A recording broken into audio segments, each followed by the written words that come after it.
And let me start by the beginning. So what we've been doing, I don't know if you guys saw the itinerary that I pasted, but basically the workshop is pretty straightforward. So the first day we get together is the coaching ceremony on Thursday night. It's just for us to check in and like and arrange the pairings that we're going to use the second day. And let me show you that. So I talk over a real document. No, this is not mine. This one. Okay. Basically, we're going to get there on Thursday night. We're going to check in, shake hands, obviously. And the main reason for us is to arrange the pairings of the following day.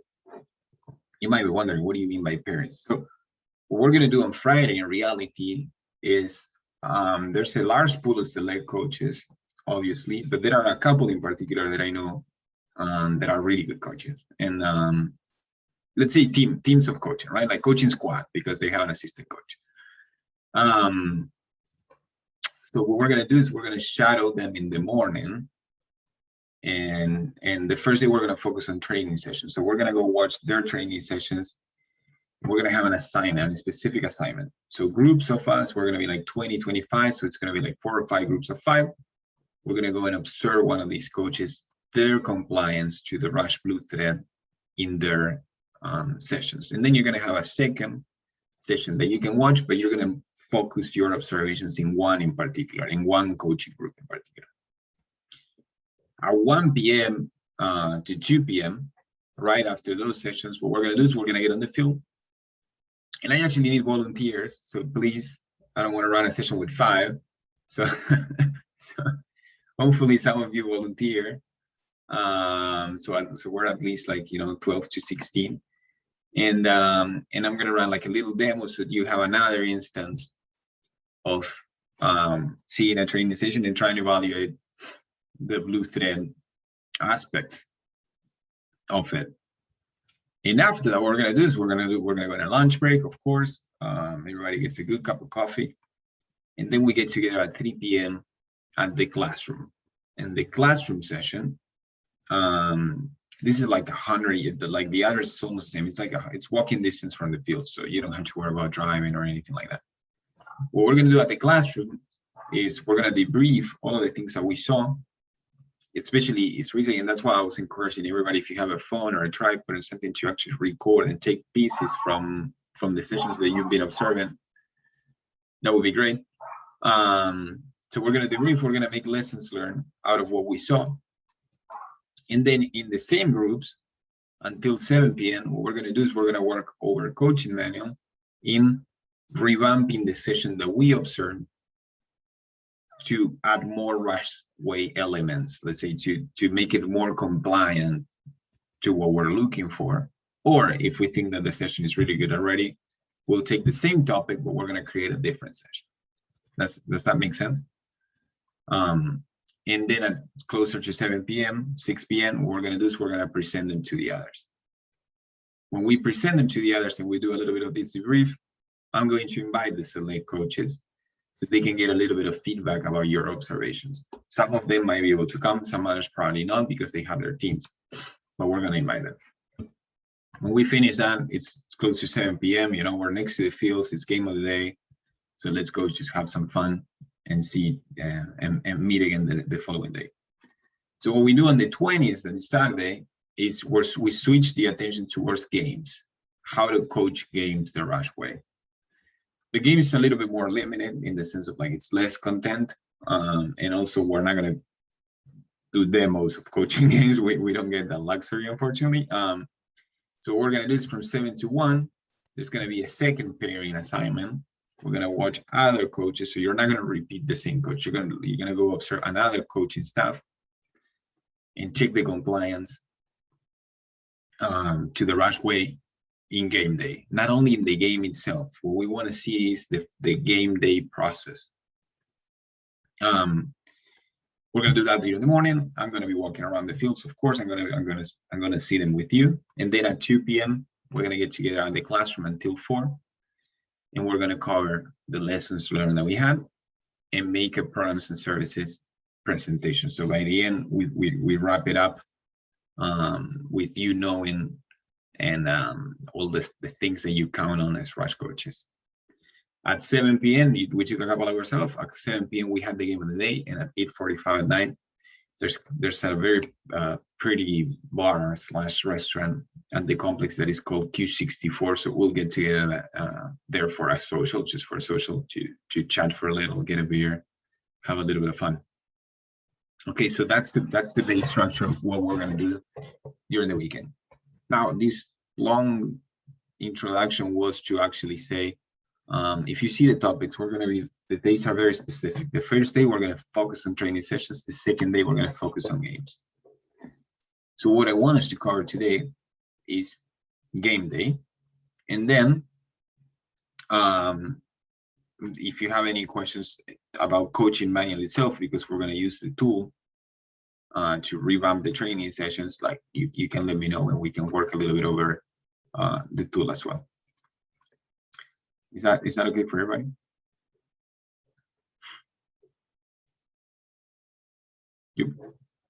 I'll take it as a yes. Silence is a yes, right? Okay, perfect. So very important. This is and this one's going to be easier. This is what we need to read that I sent it to you on an email prior to the event. In this Rush Soccer Coach's Handbook, there are 3 pages that are very specific about that are very specific about coaching games. And if I'm not mistaken, our pages 19, 20, and 21. So let me get there. Yep, there we go. Is it too small? Okay, yeah, it's probably a little bit small. Let me read it to you. So pre-game, let's pay attention to this. We say we want the pre-game to start between 45 minutes and half an hour before the kickoff. The objective of the warm-up is to get the players ready physically, technically, tactically, and psychologically. So we're going to start with a global warm-up that includes all the group muscles. This is the moment to apply routines led by the team captain. And remember that this part of the Rush Way, and this is what really matters is, so we're already telling you, we want the warm-ups. This is what we're going to observe. We want the warm-ups to start about 45 minutes before the game, 2:30. It depends, obviously. It depends on a lot of factors, actually. And I hope that everybody kind of like challenges the idea of saying, like, why 45 or 30? Or what are the factors that could actually influence starting 45 minutes or 30? So we got to put it in context. But I'm not going to give you the answer, so we can talk about it during the hub. But we're already saying, like, the first thing that we want players to do is just a general warm-up. But you see, and you even see this a lot on TV and like even professional games. You see the conditioning coach that is in the field and the players are warming up. It's not that we're against that idea, but what we're saying is, like, those routines, you got to teach the players to do it. Because it's part of being professional. It's part of developing like high performance habits.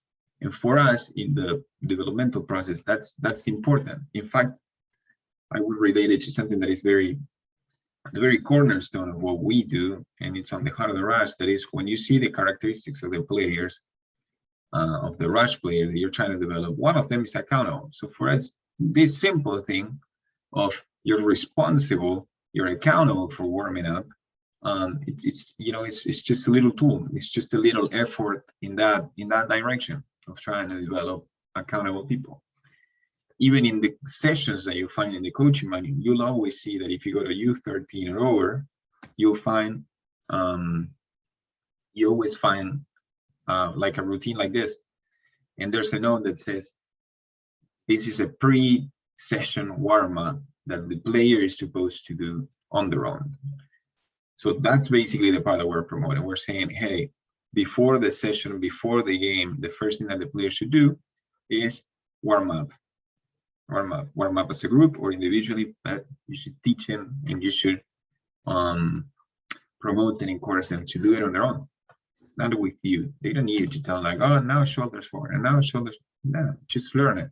You explain 2 times and then it's their responsibility to do it. So that's something that we want to see. when we go to the hub to see if the coaches are actually applying this or not. After that, what we say is that you can run a small-sided activity, and you'll see that even in the handbook it says like, hey, you should run like a 5v5, 7v7 small-sided activity for about 7 to 8 minutes, like 3 minutes, 2 minutes, 3 minutes. That's it. I don't want to anticipate myself, but that's another one. Sometimes you see them that they warm up. I don't know if they're trying to tire them before the game or for the game. Like it's a warm up. It's not a conditioning session. So 3 minutes, 2 minutes rest, 3 minutes. That's it. There are a lot of benefits on doing an activity like this, in my opinion. Now, the fact of is it a 5v5 or a 7v7, it doesn't really matter. And if it's a possession game, in my opinion, it doesn't really matter. What matters the most, and it might go beyond the situation of the hub, is I would use that little opportunity to refresh a concept. That's what we actually want to see.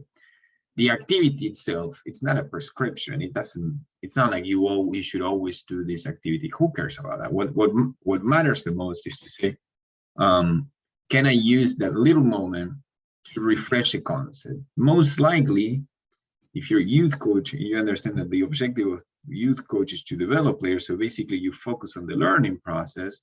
Is you went to that game, and if you win, great, and if you lose, bad luck. But what you want to see is if the players are learning something. What can you actually go and try to watch? Well, why don't you focus on something that you've been coaching during the week? So if I did my entire week about mobility off the ball, well, maybe I'll run a little activity in this 5v5, 7v7. That doesn't really matter, the number itself. Before the game, 25 minutes before the game, maybe. About a topic that refreshes that. And in fact, the other recommendation that I would definitely give is don't introduce new activities. I see this one a lot, actually, believe it or not. I wouldn't introduce new activities in a warm-up. Sometimes I see coaches, they're explaining an activity that the players have never played before. I'm like, what do you mean? Like no, like do something that they know already. It's not a moment to try to, to have and try to understand it. Now you have a game coming in 20 minutes. Like it's not the moment. So anyway, so those are the things that we're basically suggesting. And then we say, you do it maybe 3 minutes, 2 break, 3 minutes, because you're not really trying to tire them. It's a warm-up. And after that, and this is an important part, something that we're going to observe, is we think that you should give a little space for the player to be himself, to be herself. And I'll give you my honest opinion. When I see that everybody does the same, I'm like, that's pure marketing. You're doing it for the parents. Because for the player is the one that competes. And Kyle is not, and Jared and Charlie, they're not like me. We're all different. So who's there to tell me that we all have to do the same thing to go and compete? We're trying to relate. If warming up, it's a lot about connecting with the environment and preparing ourselves for competition. And one of those things is preparing ourselves for competition mentally. Why are you assuming that we all prepare mentally the same way? I remember Maradona used to juggle. Actually, I don't know if I told you the story, but I'm good friends with Signorini, that it's the personal trainer of Maradona, was the personal trainer of Maradona for like 15 years. And I asked him, it's like, hey, like, what was the juggling about? And he was like, he was the one competing. He liked doing that. He was his way of kind of like preparing for competition. And that's fine. And I was like, oh, great. Or try to remember others, like Michael Phelps. I think Michael Phelps didn't he used to, the swimmer, I think he used to sit down and listen to music before. So, you're a person. Some people I used to walk the field, try to like imagine things that I thought could happen, try to stand in places that I thought I would stand in the game. So who's there to tell me? Who's there to tell me that there's one way? Just because it looks pretty that we all do the same, it looks controlled. That doesn't make sense. So something that we want to encourage is actually give the players a few minutes, not 45 minutes, but give them a few minutes to do what they think they need to prepare for the game. Right before the game starts, like give a couple comments, final thoughts, and hey, relax you. Sorry about give a couple final comments and let's go. Because that's the other. How many times do we actually see, you send the players to warm up and then the coach goes and gives a 15 minutes talk. And I'm like, they're just cool down now. So, so that's another one that we were talking with some of the select coaches actually a few days ago. It's like, if you want to give like a long tactical talk, when are you going to do it? And there are different ways to do it. And my preferred one is actually before all of this, before the 45 minutes, before they even started to warm up. That's when I do the long talk, if I have any, because mine in general are not that long anyway. But if I'm going to spend 5, 10, 15 minutes talking, like definitely I'm going to do it before all of this. They know who starts, who's starting. They know what we want to do. They know everything. They know the set pieces. Then we go warm up, and by the end, it's just 1 or 2 minutes. Good positive message, some motivational strategies, and let's go play. So these are things that we're going to be trying to look at from the coaches. And as you see, this is what was important for me. We're talking a lot about game day. We're not just talking about the 50 minutes before or what you do during the match or what you do at halftime. It's the process. Very good. So during the match, we say games are a great coaching opportunity, but caution, please don't overdo it. Coach actively, and I would put this in capital letters if I could. Coach actively, but don't misunderstand that with constant narrating and interventions. So basically, some people think that they just gotta talk all day, right? And that's great coaching. If they're not telling somebody what to do, they're cheerleading, and they just don't stop talking. Which is bizarre, because if you're talking that much, I don't know when you're thinking. Like, are you thinking about the game? Are you trying to analyze anything? So actively means engaged, right? And then we say, make sure your coaching is positive, builds confidence. And we talk about this. It's like a elusive element, and we have it everywhere. It doesn't really matter how you do it. It doesn't matter if it's 4-1 ratio. It doesn't matter if it's sandwich technique. If that doesn't really matter. What matters is try to build the confidence of the player. And because people are different, you might get that accomplished in different ways. And then what we say is like, try to make most of your comments off the ball, please, of course. Have you ever realized, or has it ever happened? Because this happened to me, and like you make a comment when somebody's on the ball, suddenly that idea that you threw to the player is not the best idea anymore, but just because you said that, now the player wants to please you, and he ends up doing the pass that he shouldn't do anymore, and he loses the ball. And whose fault is that? Mine, as the coach, because I should have said nothing. And at the end, if I want to make sure that they make good decisions, shouldn't I start by letting them make decisions? So yeah. And then there's this one that I would also put in capital letters. I actually like this one. If I could, that is one of the things that we say is like, it is important that when you mark a mistake, you also provide a solution. It's pretty simple. But this happens all the time. Like you see a coach say like, "Hey, Johnny, what was that pass?" Great coaching. Like, I mean, and how are you helping in that moment? You're just complaining. And most of the times you're just adding insult to injury, because the player knows that they made a mistake. So, you have your number 9, there's a cross, and he kicks it way too low and goes over the crossbar, and it was an easy chance to score. And you go like, "Oh, Kenny, you can't miss that one, man." You think he doesn't know? You think Kenny didn't know that he just missed a great opportunity? So the only thing that you're doing is, first of all, you didn't provide any solutions. And second, you're just insulting the player in that moment. He knows. So yeah. So make comments, and if you're gonna give comment, like if you're gonna highlight a problem, it's because you have a solution. Otherwise, don't say anything. And one more that we think that is important, and we always, if you see the sessions in the curriculum, you'll see this note all the time that we say like, hey, try to stay positive, highlighting when they do it right. It's more effective actually than marking when they do it wrong. And if you, I don't know if this happened to you, but if when I think about my own life, it was really the positive reinforcement was a lot stronger than marking the mistake. Like I don't really remember that many times that the coaches told me like what I was doing wrong. I'm sure they did. But when they told me that I did something right, I remember that one. And I did it again because it felt good. Well, and the others are relatively basic. Obviously, the coach should be a role model of education. And one more thing that we look during the game is like the players that are sitting on the bench, just because they're sitting on the bench, it doesn't mean that they shouldn't be doing anything, that they're just waiting.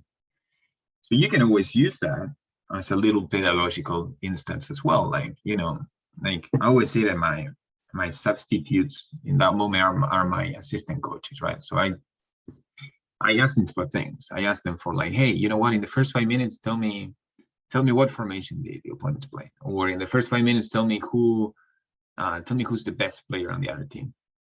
And when they tell them the team, okay, 5 more minutes, now tell me how we solve it. And they do something. They learn to watch. They learn to observe. They stay engaged. So yeah, we can work with the bench players too. You know. Halftime. Any questions so far? Please interrupt. If you have any questions, any comments at any point, please go for it. Halftime. Okay.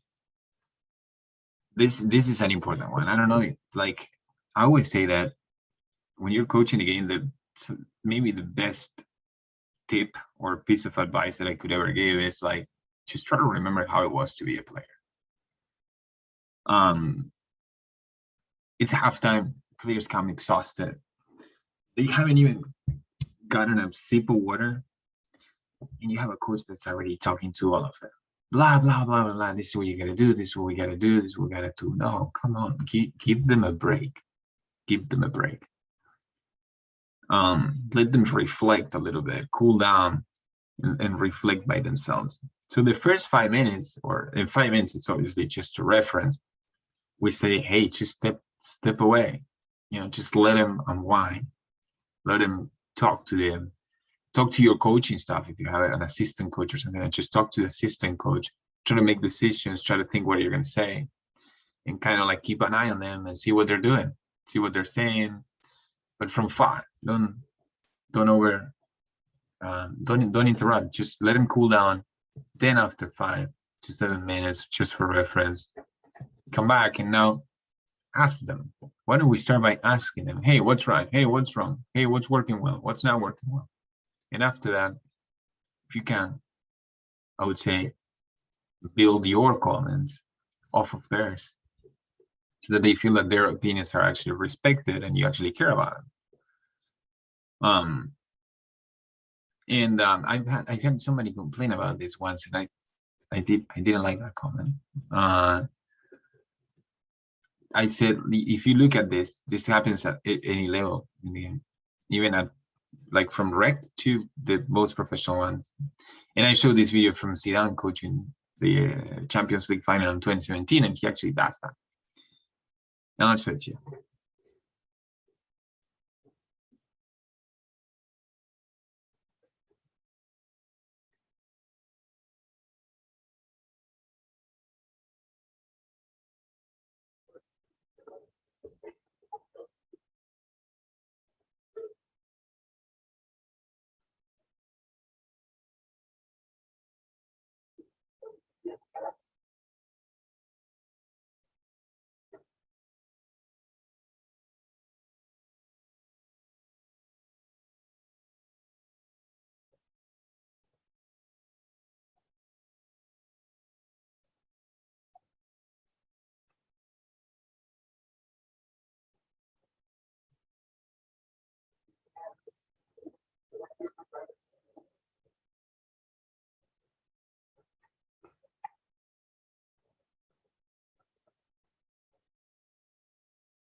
Any comments?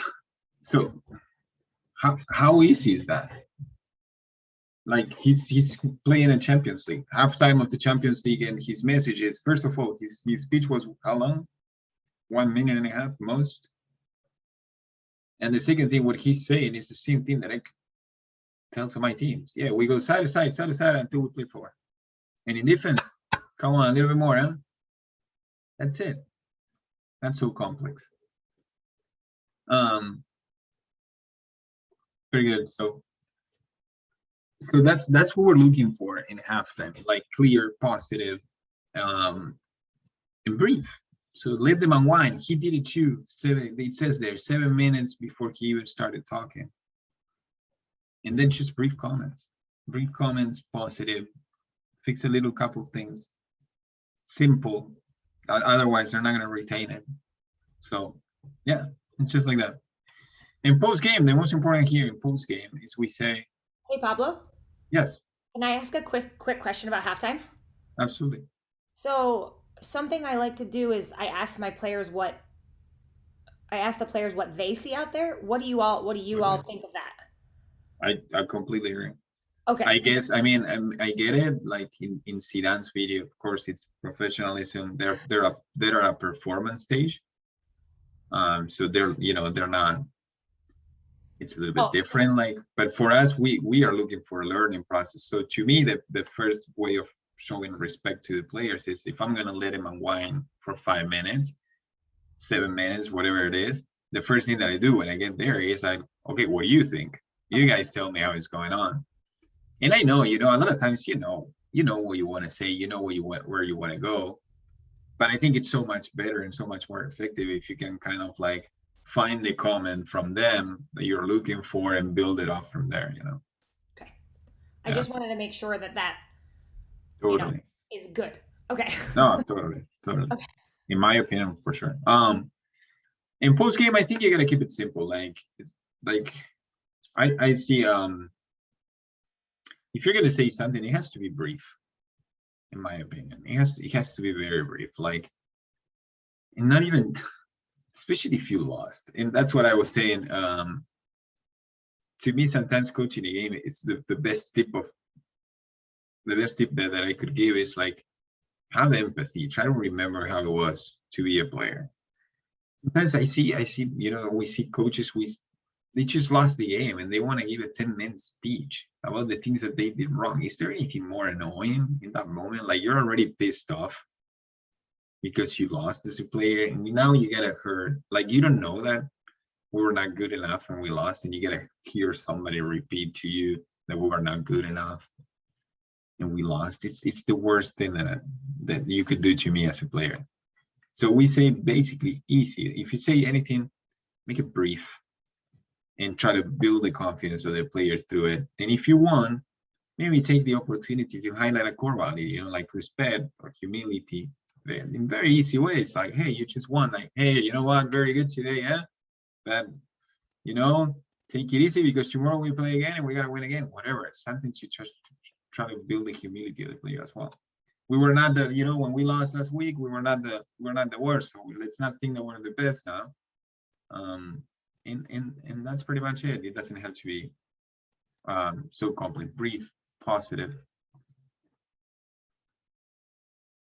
Oh yeah, me too. I hated that as a player.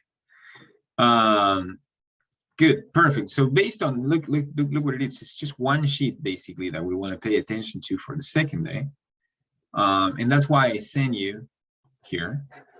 I send you this evaluation form. So this is the form that we're going to use when we're observing, right? And you'll see the same items listed. So just like we did, like we're going to do with the blue thread, here we're saying during warm-up, pregame, as a team, we're going to be observing, are the players performing the rush weight warm-up on their own prior to the game? Like, is the coach promoting that these routines should be applied by themselves? He doesn't have to be there directing them. So there are two things to observe, right? Like, first, if they do it. Second, if they're doing it on their own. And if they're not, this is what I'm going to invite everybody, but I don't want to anticipate it. It's like, let's think about why, because there might be a why, because we live in a world of grace. So there might be a why. And yeah, and after the starting whistle, we're also going to be looking at the players are allowed a few minutes prior to the game commencing to warm up, prepare for competition on their own. And that's the other main point that we're making about that pregame period. During the game, we want to make sure that the coach makes as many. Every once in a while they're going to make a mistake and you're going to say something. Obviously, we're not trying to robotize people, but are you also finding opportunities as a coach to make comments over the positive ones, to try to do a positive reinforcement instead of always marking the mistakes? That's what we want to see.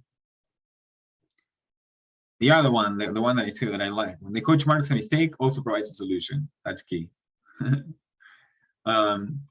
That the coach is active, engaged, but not over narrating. That was important too. That the coach is a role model of education, that the players on the bench have an active role to stay engaged. That's going to be interesting to watch. It's going to be really interesting to watch. And that the team performs at least one rush wasted piece. That's a very rush way one. The coaches are supposed to. So let's see if they do it. The coach balances play time appropriately. So the hub has a rule, and this is something that sometimes I try to convince people on. It's like the hub is a very special event because it's all rush. So I would never take, because we like the competitiveness of the player, I would never take the competitive aspect away. But I do think that the coach should be mindful, at least, that you're actually playing against another rush fellow. So the most important thing is covering at the event. The most important thing is to give the players opportunities to show themselves, because the idea is to build national teams from it. So it's an internal event. Like, no, you're not going to get on Soccer America because the Northeast beat the South in the Boys 07. What matters is give these guys opportunities to show what they can do. So we want to see if the coach is balancing play time appropriately. And Select has a little rule that it's like, I think it's at least 15 minutes. So every player has to play in every half at least 15 minutes. I think that's the rule that they're going to use. During halftime, we want to see that. We want to see if the coach actually allows the players a few minutes to unwind and reflect on the game themselves. Then if the coach's insights are simple and brief, or he's overcomplicating it again, I see a lot of coaching halftime talks that I think, wow, you were doing it great. The problem is that you did it too long. And then if the coach is building the players' confidence within the team setting or individually. That's something that I would also invite people to reflect. Sometimes, I mean, it's pretty obvious. You guys know this one, but sometimes you say something in public, but sometimes you say something personally, right? Like, okay, let's go for the second half, and you grab one and you say like, hey, you know what you did before? Like, if you do it here and you shoot, that's the goal. You're winning the game today, and you're pumping that player again. So yeah, you can address that in many ways, within the team setting or individually. And post game, what we just spoke, is the coach going on profound analysis or not? We don't really want that. And then the coach is taking the opportunity, if they say anything at all, to highlight core values and or build the players' confidence. So, like I was saying, it's that very sheet, 2 sheets, 2 pages of our book that we're going to be looking and paying attention and trying to assess during the games. Okay, I have questions in the chat.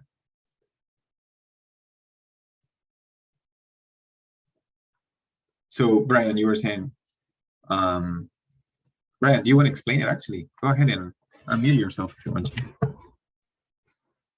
Yeah, I just found that has worked, especially with the younger age. We're trying to build confidence in them. Some of them newer to the sport, and building that team camaraderie. Just giving them a little bit of time right at halftime, something positive they're seeing in a teammate. And then I can comment off of that and agree after they're finished, but also say, yeah, he's doing well in this area, but he could, help in this area. We can then kind of build the constructive criticism of sorts off of that, but start with that positive. And then it really just, helps the team camaraderie and reminding them, hey, this is not an individual sport. It is a team sport. And the way we're going to win is working together. No, totally. And to me, what you say is super accurate. Like when we say like, hey, I'm trying to build the player's confidence, there's not a one size fits all, and it really depends on the player. When you know your players, you coach them, that, I've had players, for example, that I could have never give any sort of criticism, even if it was constructive, on a team setting. Like they wouldn't have taken it the right way.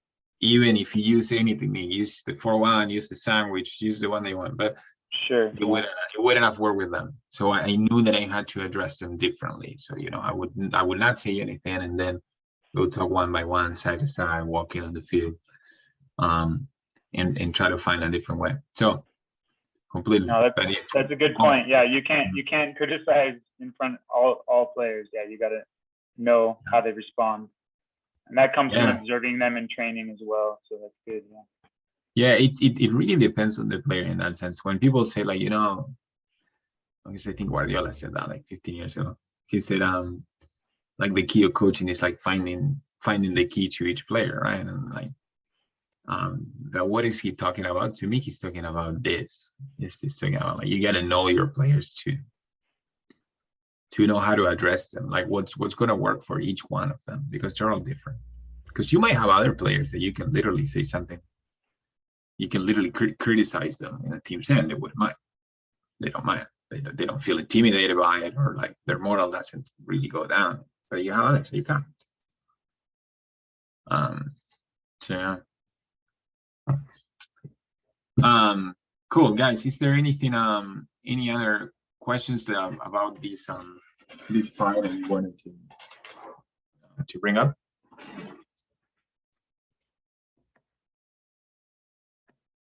All good? Okay, awesome. I sent you a couple of videos about how to use the coaching manual. So the way that we're going to use it, if you're not really familiar with it already, is on the first day, like I was saying, when we do training sessions. From the observations that we did in the sessions that we watched, we're gonna, like, if we found anything critical, let's say, we're gonna build them up and make them more Rushway compliant. And if they're quite good already, and there's not a lot of room for improvement, in our opinion, what we'll do is we'll build one from scratch. But the idea is to take the opportunity to also learn to use the tool. So we'll do it through it. That's why I sent you those couple. They're pretty brief webinars. I think they're like 10 minutes. So you can get the basics of how to use it. So that's it on my end. If you have any questions, any problems, anything prior to the event, give me a call. No problem. Or shoot me a text from Discord. I respond there pretty quickly. And nothing. If not, safe travels. And I'll see you on Thursday night. We have the Dempsey talk too, so we'll see you right after. Hey, real quick, Pablo. Sorry if I missed it. That first Thursday evening coaches meeting, you said that's at the club, or is that at the DoubleTree Hotel? I'm sorry, what? Is that at the club then? The classroom in the club? It's the hotel. Fallon? Oh, at the hotel. Okay. It's at the hotel. Yeah, the coaches meeting is at the hotel after the opening ceremony. After the opening ceremony, so they take the teams for dinner, and then we get together for coaches meeting. And for us, it's just to check in. And what I'm going to give you is the final pairings. Like I was saying, like the observational periods, we do it in groups. So because they modify the schedule pretty much every day. I'll give you the final groups with the final times and fields of the sessions that we're going to be watching the following day. Cool. All right, ladies and gentlemen, thank you